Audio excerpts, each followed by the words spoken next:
my shoes and out the door. 5, I'm alive. 6, 7, 8, feeling great.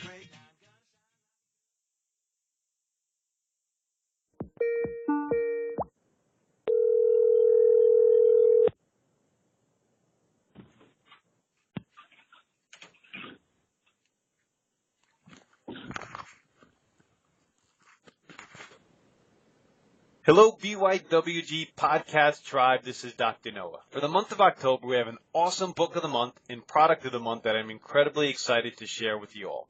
As a reminder, all the links for the book and product of the month will be listed in the show notes in iTunes, in our weekly newsletters, and on our website at www.beyondyourwildestgenes.com at the Listen Now tab. Our book of the month is The Hidden Cause of Acne, How Toxic Water is Affecting Your Life and What You Could Do About It, by Melissa Gallico. I just had the incredible opportunity to interview Melissa on the podcast, and you can find this interview at www.beyondyourwildestgenes.com, on iTunes, Spotify, or YouTube. The product of the month is Energy Bits. Energy Bits are 100% organic spirulina and or chlorella algae that are paleo, keto, vegan, and non-GMO. I've been taking them, as well as my family, for nearly a month, and I personally enjoy the extra added boost in nutrition and energy they provide. Watch out for our interview as well regarding the Energy Bits. You can find out more information at energybits.com. That's ENERGYBITS.com, and get 20% off forever using the code capital B, capital Y, capital W, capital G, BYWG. Enjoy the upcoming podcast. Hello and welcome back to Beyond Your Wildest Genes podcast. My name is Dr. Noah DeCoyer and I'm your co-host. Today our guest is Melissa Gallico. Melissa is the author of The Hidden Cause of Acne and F is for Fluoride. She is a former military intelligence officer, Fulbright scholar, holy moly, and intelligence specialist at the Federal Bureau of Investigation, where she instructed classes for FBI analysts at Quantico and provided analytical support for national security investigators. She graduated with honors from Georgetown University and has a master's degree from the University of St. Andrews in Scotland. She could be found and contacted at www.projectfree.me. Holy moly, you are a smarty pants, Melissa. How are you today? I'm doing great. How are you? Excellent. Like I said in the preamble, I was very thankful that our friend Dr. Guillermo Ruiz introduced us, and I'm really excited to talk about your new book, your older book. But first questions first, how about just fleshing out that bio a little bit more for our audience to get to know you a little bit better? Sure. So I went into the intelligence field mostly because I saw this terrorism threat when I was a student at college at Georgetown in the 90s, and I just thought, that's something that I should devote my energy to. Like, that seemed like a really important thing that our society was facing, and I was just drawn to that field. I studied abroad several times, and that's how I ended up in the intelligence field. And fluoride and health issues weren't on my radar, really. But I did notice, just traveling back and forth so much between different countries and then different cities in the U.S., that I had really bad cystic acne when I lived in the United States. And as soon as I lived abroad, whether it was in Africa or Europe or the Caribbean, I had effortlessly clear skin. And this was such a mystery to me. The dermatologist said, I needed to take really harsh prescriptions. They put me on Accutane. They gave me these really strong creams where I couldn't even be in the sun. And it just didn't make sense to me that I would go away and my skin would clear up. Their argument was, it's genetic or it's hormonal. But then why does my acne clear up when I live in Senegal or when I live in Scotland? So this just happened so many times. And the last time I spent my Fulbright year in Scotland, and I was in my 30s at this point, and my skin, was completely clear while I was there. And I just thought, okay, maybe I outgrew acne, and then when I returned to the States, I lived in Florida, and it was worse than ever. And I'm in my mid 30s, and it's really hard to give intelligence briefings, with face covered in acne. And so I just thought, all right, I'm an intelligence analyst, I can figure this out. And I suspected it was something in the water, because certain places I would wash my face and right away I would know if it's going to be one of those places. And very early on, I had started washing my face with bottled water when I traveled, just in case. But I never really thought about drinking the water. And it was that last trip when I came back from Scotland where I thought, maybe it's the fluoride that they put in the water, because I had seen that when you, some people have topical reactions to fluoride where they'll develop a condition called perioral dermatitis, which is just like acne, but it's like focused around your mouth. And toothpaste can cause that because of the fluoride. So it wasn't a huge leap for me to think, maybe ingesting fluoride can also cause acne. And it was very easy for me to test. I just stopped drinking artificially fluoridated water. And right away, I saw a major dramatic improvement. And I thought, I'm onto something. So that's kind of how I went from working in the intelligence field to being interested in health issues, first of all, and fluoride in particular. And then I started writing about it in a blog that I had, very small blog. And I was just at the initial phases of thinking, maybe it's the fluoride that's causing my acne. And people would write in with comments and help me really figure it out, because I would have a flare up and I would say, I'm not drinking fluoridated water. What could it be? And then I'd look at what I ate in the last 24 hours, and without fail, I had eaten something that was very high in fluoride, because it's also found in a lot of foods, which hopefully we'll have time to get into a little bit later. So people helped me figure all of that out, put all the clues together.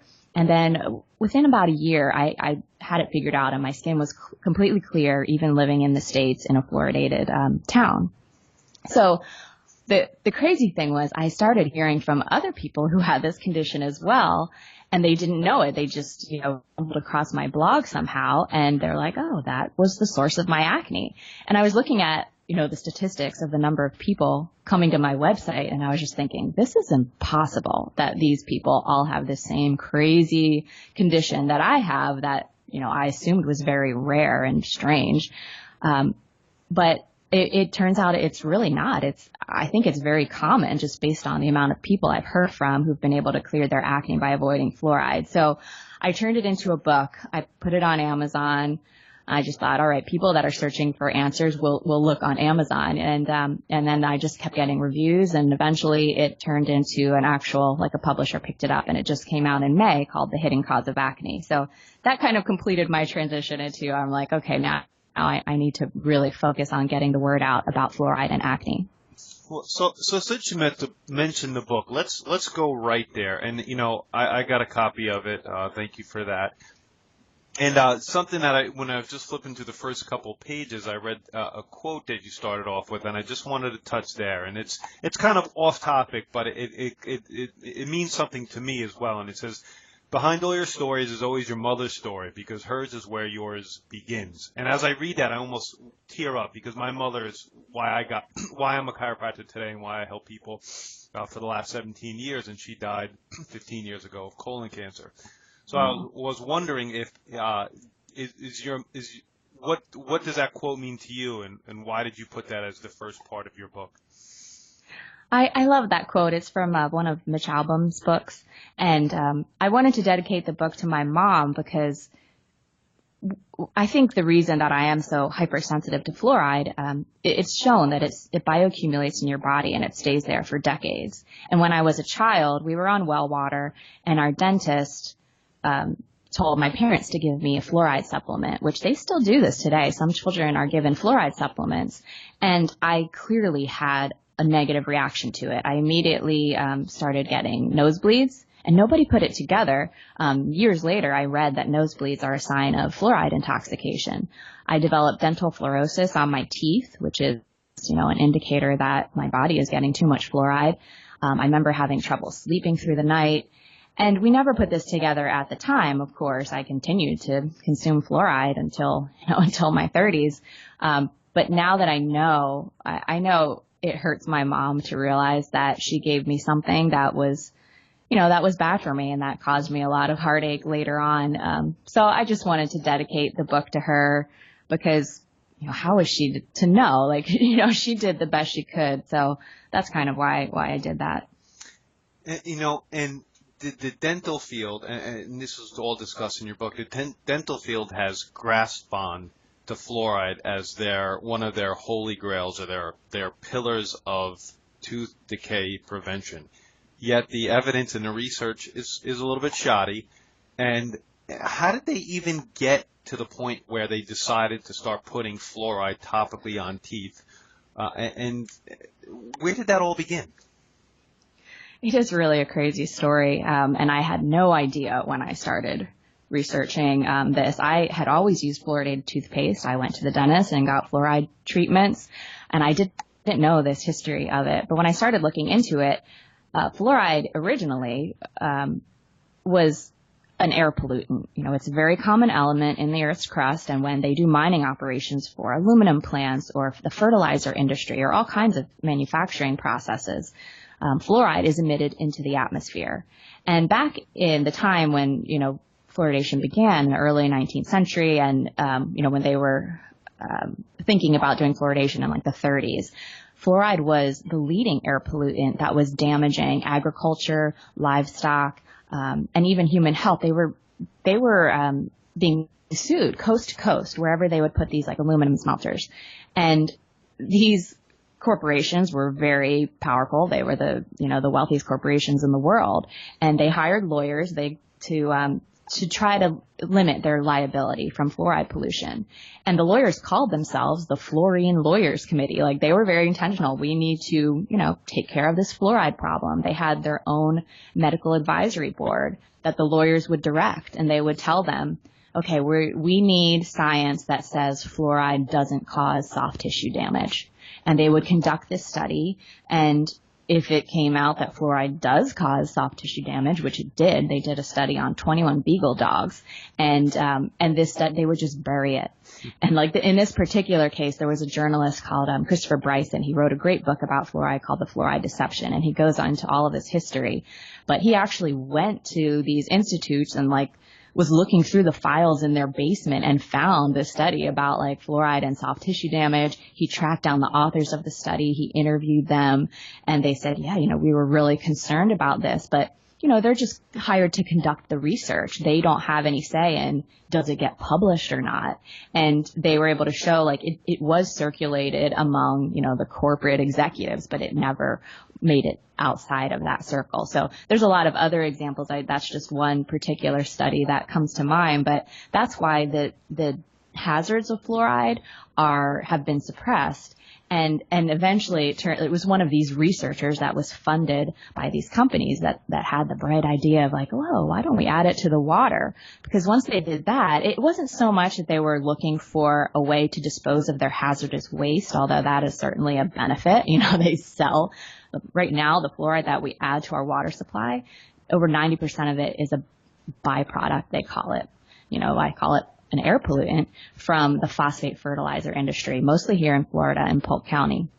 So instead of releasing it into the atmosphere, they barrel it, they sell it to your water supplier, and then they add it to the water, at a much lower dilution rate. And that's what they say, it's the dose that makes the poison.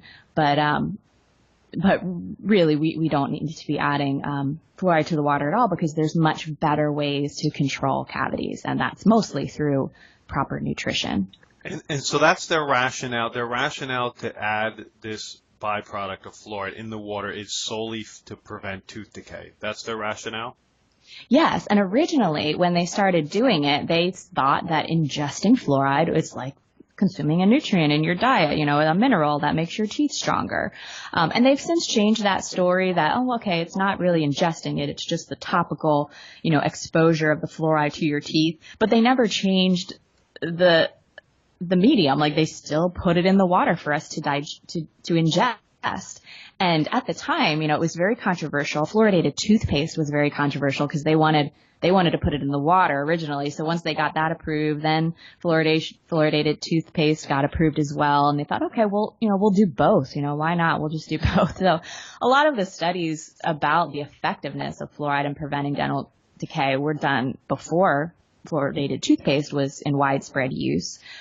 So there's really not a good argument for continuing to put fluoride in the water, and we just do it because we've always done it, because there's so many powerful institutional reasons, like the entire U.S. dental establishment is founded on fluoridation. Like the first director was the same person who did the first fluoridation trials. So it's just part of their DNA. And I think it's going to be so hard for the dental establishment to realize that they made a mistake. There are a lot of dentists who realize it, but as soon as they start speaking out about it, they're kind of labeled as, oh, you're holistic, go over there. You're not mainstream anymore because you disagree with us. So it will be very difficult to get that mainstream core of like government dentistry to admit that this was a mistake. But I don't think we need to do that. I think we just need to stop putting it in the water. Right. And how does it happen where, I think you're in Florida, I'm in New Jersey. New Jersey does not fluoridate their water, thankfully. Right. How does that happen? Because I don't think every state fluoridates their water or adds water, right? Well, the federal government just recommends it. So they're not saying everybody has to do it. They just say, we recommend, they just lowered it a few years ago. They used to recommend up to 1.2 parts per million, and they realized that the rates of dental fluorosis were increasing so rapidly, so they lowered it. So now they recommend 0.7 parts per million. But it's up to the states. Some states have state laws like Kentucky. It's a law. You have to fluoridate your water. Kentucky clearly still needs help with dental decay. They're pretty much one of the worst states for dental decay. So fluoridation has not fixed that problem. They really need to be focusing on nutrition. But so some states like Kentucky mandate it, and other states leave it up to the local water council, local city councilors. Like in Florida, there's a lot of towns, like my town that I live in, we don't fluoridate here. But then like right next door, they will fluoridate. So it's more of a local decision. Right, which I'm very happy about that. I'm battling this out with my kids' dentists right now. My dentists, for that matter, I really enjoy them. I like them as dentists. But I have battled this, no thank you, I don't want fluoride on their teeth since they were little kids. So, yeah, that's tough, yeah. It is tough. And you excuse me, you look at a back of a toothpaste bottle that has fluoride in it, and it says if you swallow more than a pea-size portion, call what is that called? Poison control, yeah. I mean, it's always blown my mind to think that something that could be so toxic is so ubiquitous. And you kind of mentioned it in different ways, but what are the negatives of excess beyond acne? So there's some sort of scientifically based connection with acne and fluoride. Fluorosis, which is that coloring or modeling on the teeth. We know it's a neurotoxin. We know it competes for iodine. But are there some more real answers for parents to say, maybe I should really think twice about getting fluoride on my kids' teeth? Can you make that more real, maybe? Well, I think the most frightening thing is what you mentioned about the neurotoxic effects of fluoride. In 2012, Harvard researchers did a meta-analysis, and they looked at 27 different studies of fluoride's effect on cognitive function. And they found, and I'll quote this, a strong indication fluoride adversely alters cognitive development in children. They recommended that this be a high research priority. And because of that, in large part, the National Toxicology Program within the Department of Health, they submitted a proposal in 2015 to study this more. And in their proposal, they say that the literature is limited in the ability to evaluate, the current literature is limited in its ability to evaluate the neurocognitive effect of fluoride on children's neurodevelopment at the current drinking water guidelines, set by the U.S. Public Health Service. That just blows my mind. So they're admitting we don't have enough information to fully understand how the amount of fluoride that we add to our water supply is affecting our children's neurodevelopment. And Harvard researchers are telling us that it is likely having an adverse effect, and yet we're still putting it in the water. So that is the number one reason not to let your children consume fluoride. These studies are very alarming, and they go back. There's been research on this for a long time, but the one that out to me is there was a Harvard toxicologist, Phyllis Mullenix, and she was hired to run the first dental toxicology program in the U.S. It was in Boston, Forsyth Dental Center. And her supervisor said, let's just start off with fluoride. And she thought, okay, sure, that's an easy one.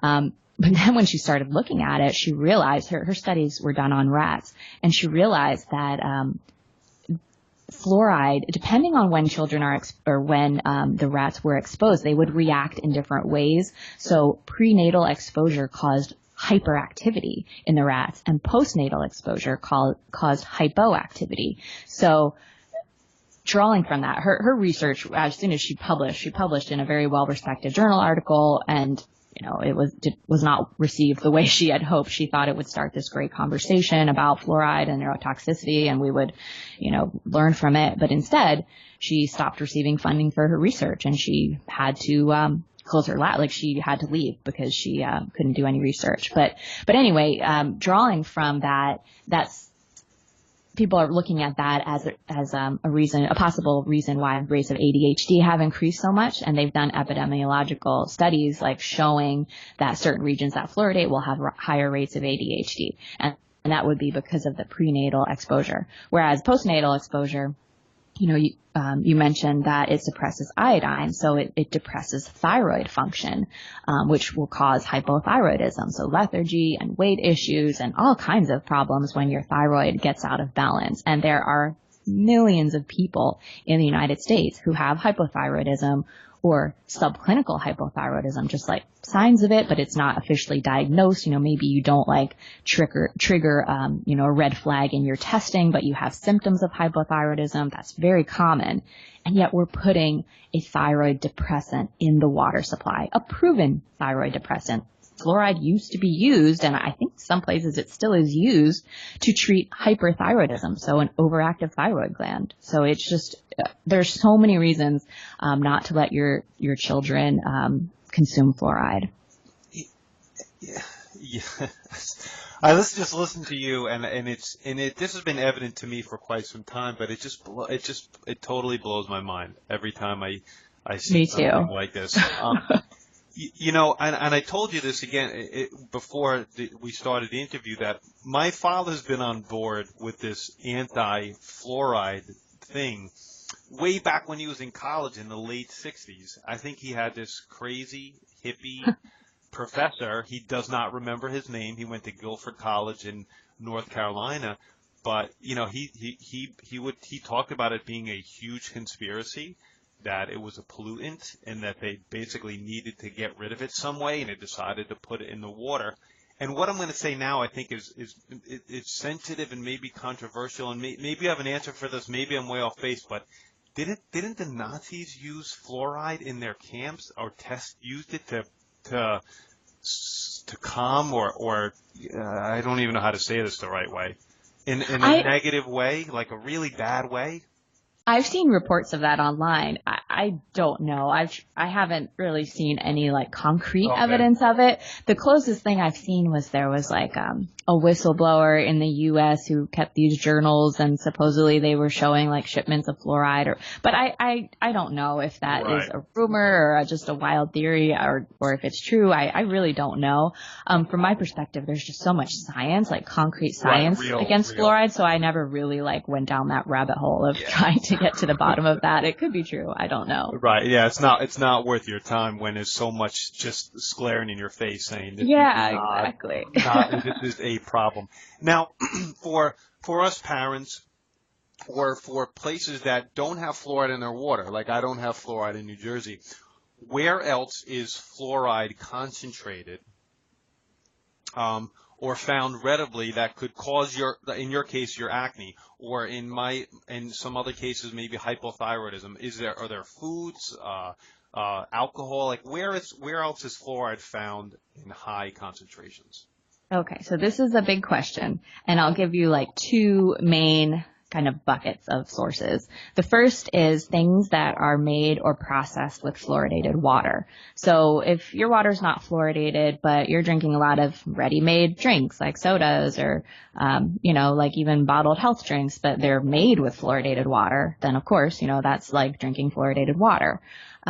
Even things that you wouldn't think of, like boxed breakfast cereals. If they were processed in fluoridated water, because of the way they're processed, a lot of times that fluoride will concentrate in the finished product. So you wouldn't think of like a boxed breakfast cereal being high in fluoride, but they can be very high in fluoride.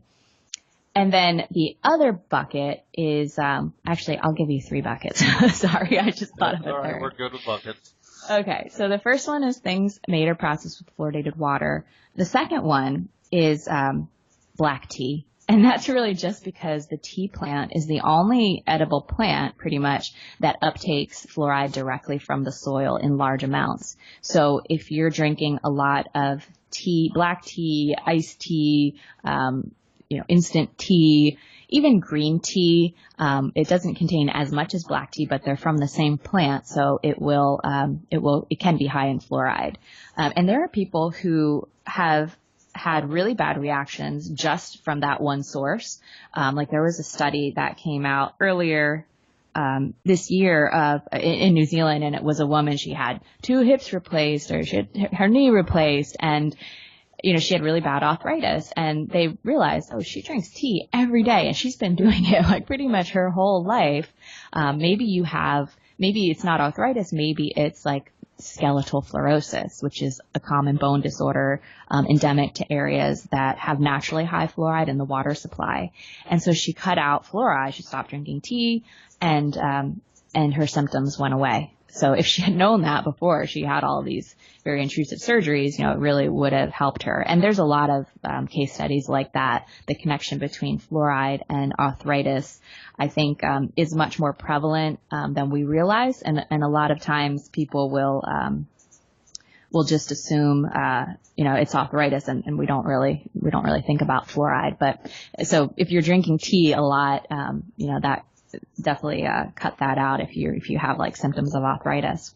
And then the third bucket of fluoride exposure is because fluoride is a common pesticide, which I think should be another big red flag that we shouldn't be adding it to our water supply.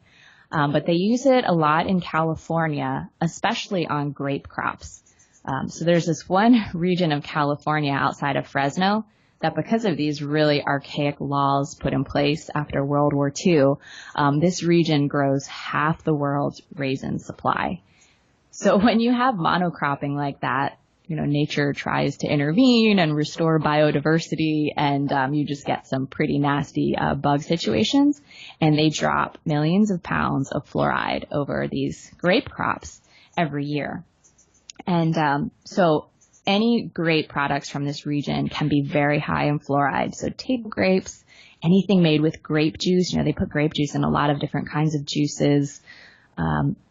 Wine from this region of California is very high in fluoride, and it was Europeans who noticed that because they test for these things, and they tried to set a limit on the amount of fluoride in the wine that they were importing from California, and they couldn't meet that limit, so they tripled it, and a lot of them still had trouble meeting that limit. They tripled it to 3 parts per million, which is above the secondary contaminant level for fluoridated water in the U.S., but they still couldn't meet that limit. So you can look at the label, the pesticide label, and it says if you're exporting this wine to Europe, you can only do so many applications. Whereas if you're selling it in America, it doesn't matter. You can use as much as you want.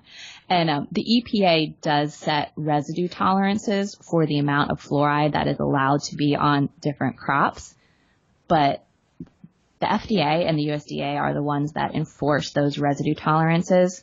And from what I can tell, and I've dug into this as much as I possibly can online and making phone calls, no one actually tests for fluoride as a pesticide. They don't test for fluoride residue because they have so many other pesticides to test for. They have limited resources, and they just, they're thinking, we add this to the water. It's really not worth our time to test for it as a pesticide residue.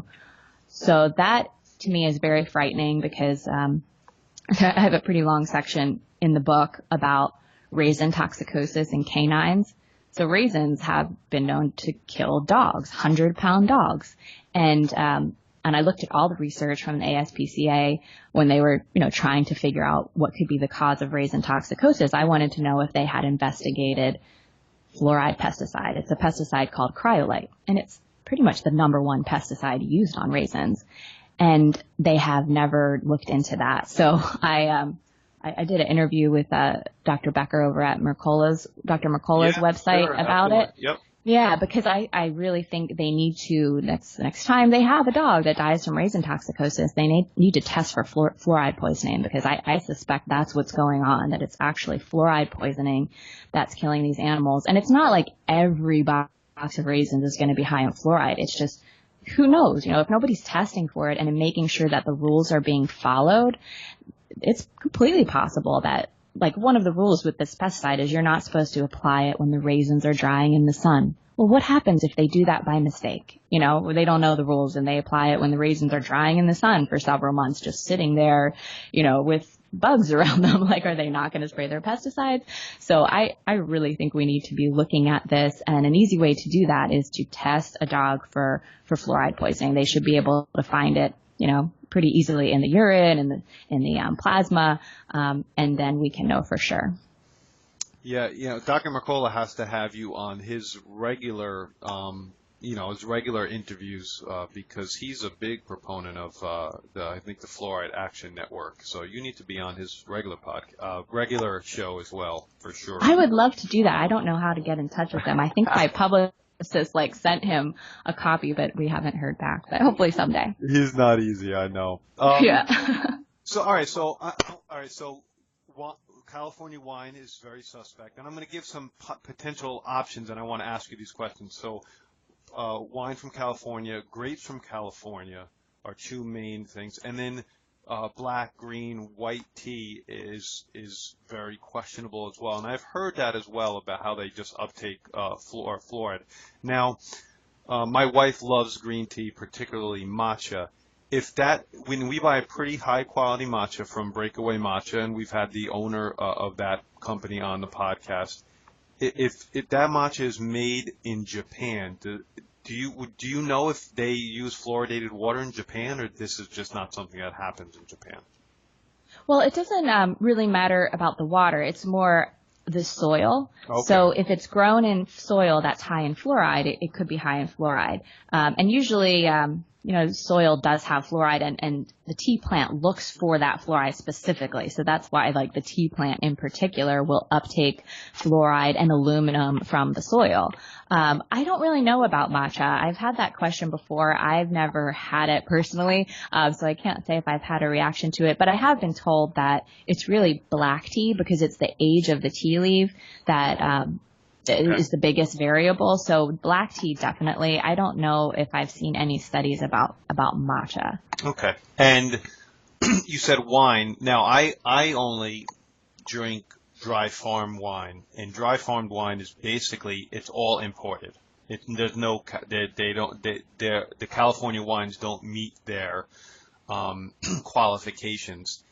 Same question. Are wines from France and whatever, anywhere across the sea, would those grapes have fluoride higher or no? This is just, we're talking about California here.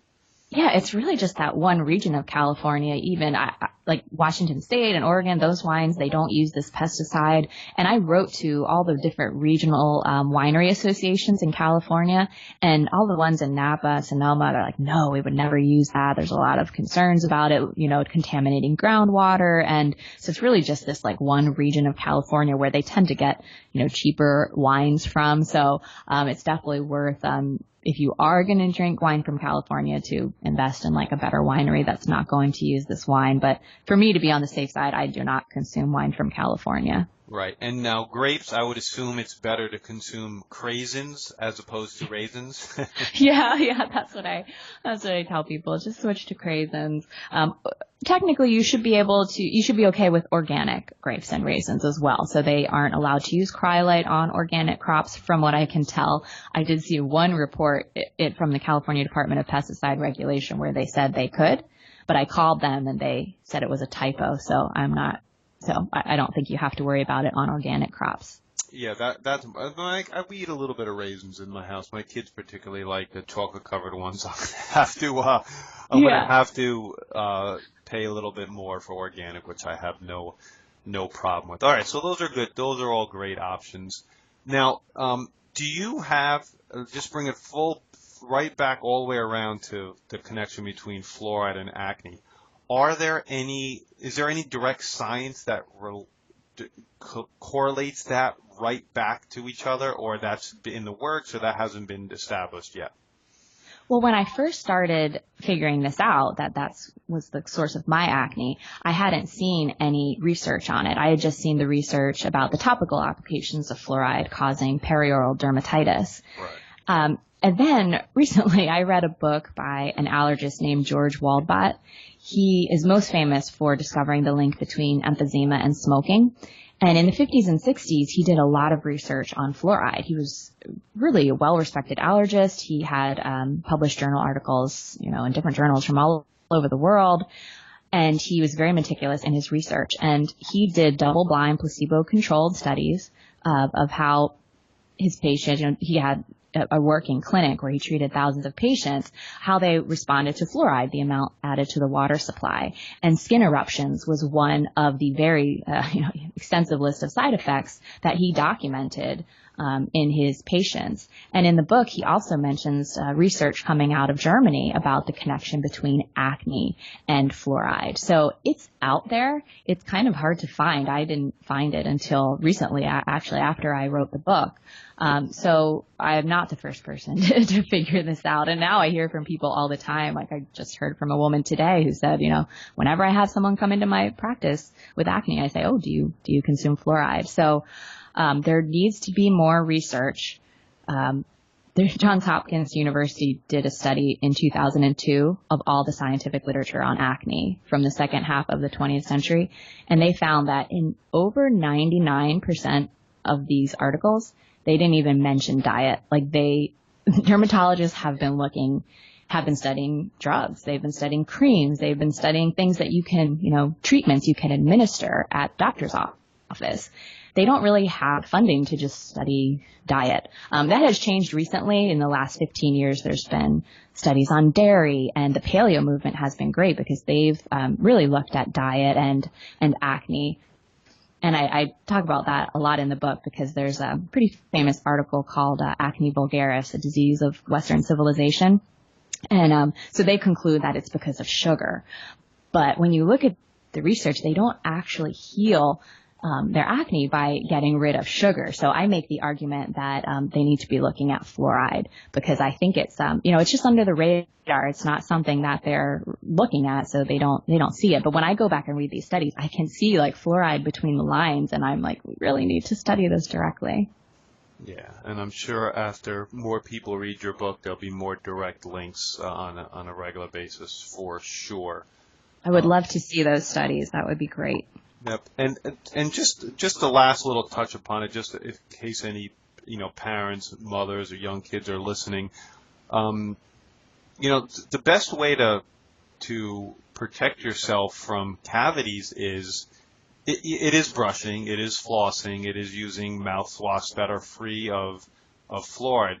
But most importantly, it's what you eat and your nutrition levels. You need appropriate amounts of vitamin D and K2 and all those fat-soluble vitamins, and not consuming tons of carbohydrates and not consuming a lot of sugars. And I would assume that you would agree with what I just said, correct? Exactly, I do. So just if any mothers are listening out there, those are the best ways to protect your teeth and to prevent cavities. Now, I have two final questions. One is kind of a fun question. From waking to sleeping, what is and I ask every guest this, what is your regular routine, your daily routine? Okay. So lately I've been quite an early riser, and that's really how I wrote the book. I would wake up by 5 and just start writing right away because I was so excited. I would just pick up right where I left off the night before, get a few good hours in before work. I like to eat breakfast, either eggs or green smoothie, or sometimes I'll have a yogurt fruit bowl. My lunch is usually leftovers from dinner. Lunches and dinners are very similar, vegetables, and I love seafood, so I try to eat that a few times a week. And then in the evenings, I live in Florida and I have a Labrador Retriever, so there's a lot of pool time in the evenings. She always barks at us till we go in the pool. Trying to relax in the evenings, maybe go on a nice walk with the dog and try to be in bed by 10. Yeah, that's great. People listen to the podcast really appreciate to listen to the guests' routines, because I personally think routines and rituals are very, very important for success and to just live a very fulfilling life. So thank you for answering that question. Sure. And last one is, how do people find out more about your passions, your missions, your book, website, the whole thing? Well, my website is projectfree.me, and I have 2 books out. The first is called The Hidden Cause of Acne, and then I wrote a little book. It's kind of a children's book style, but it's intended for adults. It's called F is for Fluoride, A Feasible Fairy Tale for Free Thinkers 15 and Up. And I wrote that one because readers of my first book all of a sudden are trying to avoid fluoride, and they're like, oh, is it in this wine? Is it in this water? And their family thinks they're crazy. And I know that from personal experience because that's what happened to me. So I wanted to make this little easy to read book that you could just give to your friend who's like, what is wrong with you? Why are you trying? Why is fluoride such a big deal? And it explains the pollution history. It explains the health effects, and it all rhymes. And there's a limited number of words per page. So you can pick that up, or you can actually see it on YouTube. I have a petition to end fluoridation, and there's a link on my website. So projectfree.me, it'll take you to the petition. And at the top, there's a video version of this book, F is for Fluoride. So it's like a lecture by a fish, and she's talking about fluoride. You can reach me there. I also have a private Facebook group if you want to collaborate on how to avoid fluoride in your diet or how to get it out of your water supplies. Politically, we do a lot of brainstorming. I just launched that a few weeks ago, and it's been great. People are very active in there. And then I'm also on Instagram and Twitter. Been trying that out. Melissa Gallico. Yeah. One quick question just popped in my mind. The only way to remove fluoride is through reverse osmosis in your home, correct? Is that correct? Oh, there are other ways, other types. I usually recommend that just because it's the most common, but you could use activated alumina will remove fluoride. Certain systems have very specific filters for it. Some people don't like reverse osmosis because it takes out all the minerals. So you'd either have to add them back in or, make sure that you're getting your minerals, somehow. Great. I just wanted that just popped in my mind, and that's important as well. Yes, I have a full house filter as well, but fortunately for fluoride, I don't need it. Thank God. Well, thank you. Right, yeah, you're lucky. I know. Thank you so much for your time, Melissa. I really appreciate this. Just keep doing what you're doing. It's important work. Thank you. I will. Thank you so much for having me. My pleasure. My name is Dr. Noah DeCoyer, your co-host, and you are listening to the Beyond Your Wildest Genes podcast. If you like what you've heard today, please share this with your friends and family and encourage them to subscribe on iTunes. All the links to the books and to the website, all that stuff will be in the show notes and in our weekly email. And as my oldest son Hayden says, be awesome and never unawesome.